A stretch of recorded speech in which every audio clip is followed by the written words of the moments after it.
What if I told you that one of the most powerful leadership blueprints ever created comes from an ancient text? We're not just digging into history today. We're going to decode a timeless strategy for leading through incredible pressure left by one of history's greatest successors, a man named Joshua. You know that feeling, right? That sudden, crushing weight of responsibility when all eyes turn to you. The shoes you're supposed to fill feel impossibly large, and you can't help but wonder, am I really the right person for this? It's a moment every single leader faces. So here's how we're going to break this down. First, we'll dive deep into Joshua's blueprint for leading with real purpose. Then, we're going to bring it all back to you and map out a practical path for your own leadership journey. Let's get right into it. To really get Joshua, you have to put yourself in his sandals for a second. He wasn't just taking on a new role. He was taking over from a legend, an absolute icon, Moses. I mean, can you imagine the pressure? Succeeding the guy who parted a sea and got the 10 Commandments straight from God on a mountaintop? No pressure, right? And this is a journey so many of us have to make. That huge leap from being a solid number 2, a reliable supporter, to being the one where the buck stops. It's a massive identity shift. And Joshua's story, well, it gives us a playbook for how to handle that exact moment. So, how in the world did he pull it off? Well, Joshua's success wasn't an accident. It was built on a really clear and powerful blueprint. We're going to boil it all down to 3 core pillars of God-centered leadership that you can actually use today. Pillar number 1 is courage. But listen, we're not just talking about being brave or puffing out your chest. This is a very specific kind of courage, one that you don't just cook up yourself. It's a courage that's deeply rooted in faith and a serious commitment to obedience. It's about finding strength in a source bigger than you. And just look at the wording here from Joshua chapter 1, verse 9. This isn't just a friendly tip. It's a command tied to a promise.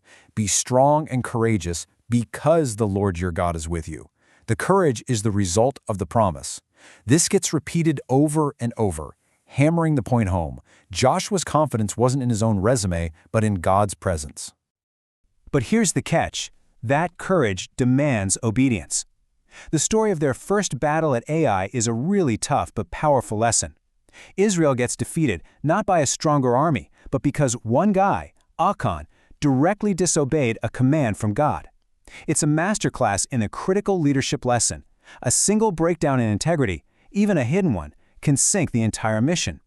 As a leader, you're accountable for the whole team's character. And that brings us right to pillar number 2. See, courage is vital, but it's not the whole picture. Truly effective leadership pairs that deep faith with practical wisdom and real preparation. Joshua was a master at balancing this, relying on God while also using smart, strategic action. Before any huge move, like crossing the Jordan River, what does Joshua do? He calls for preparation. Sanctify yourselves, he says in Joshua chapter 3. You know, in today's terms, that means getting your team focused, getting everyone aligned, and getting their heads in the game for the mission ahead. The principle is timeless. If you want big results, you need intentional preparation of both heart and mind. Now, check out the second attempt to capture Ai. God doesn't just say, go get 'em. No, he gives Joshua a detailed battle plan, straight out of Joshua chapter 8. Set an ambush behind the city. This is faith in action. It's about trusting God for the outcome while also using the intelligence and the strategic mind he gave you. All right, the third and final pillar is all about people. A leader's greatest asset is their team. And Joshua, he was brilliant at leading not just from the front, but through others, all while living a life of absolute integrity. This quote from Joshua chapter 24 is probably his most famous line. And for good reason. It is the ultimate act of leading by example. He doesn't just bark orders. He makes a public, personal commitment first. He draws a line in the sand, declares where he and his family stand, and then invites others to make their own choice. His conviction is what inspires their commitment. And he was a genius at empowering people. Remember when they crossed the Jordan? He told one man from each of the 12 tribes to grab a stone from the riverbed, to build a memorial, just like it's laid out in Joshua chapter 4. He didn't do it himself. By delegating that symbolic act, he gave every single tribe ownership of that miracle. He wasn't just telling a story, he was building a shared story.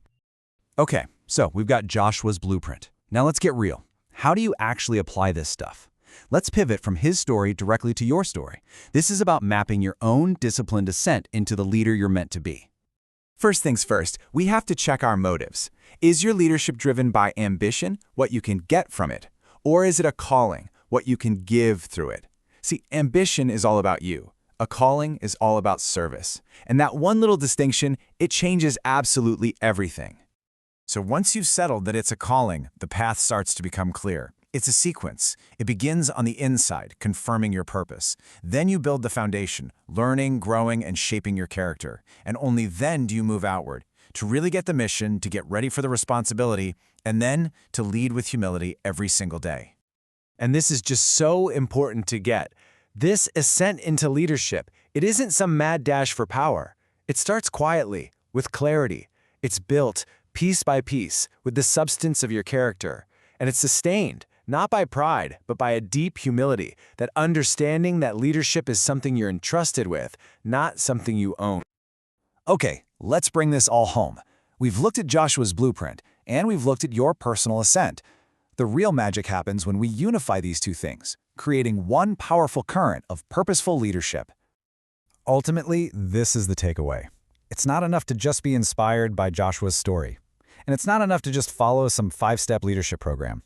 Real, lasting impact happens right at the intersection, where a timeless, God-given blueprint meets your own disciplined, personal journey of becoming a better human being. And that's why we have to come back to this verse, because it's the perfect summary of it all. At its very core, leadership is a choice about who or what you will serve. Joshua's final legacy wasn't about the battles he won. It was this simple, powerful declaration of service. So that's the question this whole blueprint leaves us with. Beyond all the strategies, all the pillars, and all the steps, it all boils down to one single choice. In your leadership, in your work, and in your life, who will you choose to serve?